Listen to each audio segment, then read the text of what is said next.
People often ask us, give us an example of a medical malpractice case. And here's one that we handled several years ago.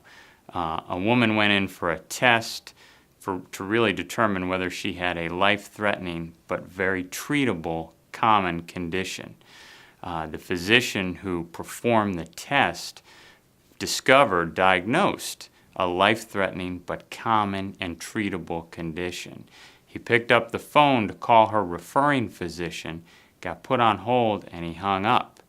He says he faxed over a report documenting the life-threatening condition, but the referring physician never got it, or it was lost in his office. He never actually saw it, because neither one of those physicians had a system in place to make sure that patient safety was their number one rule when they diagnosed a life-threatening condition or when they referred someone for a test to diagnose a life-threatening condition. That lady never found out she had a life-threatening condition that killed her a few days later.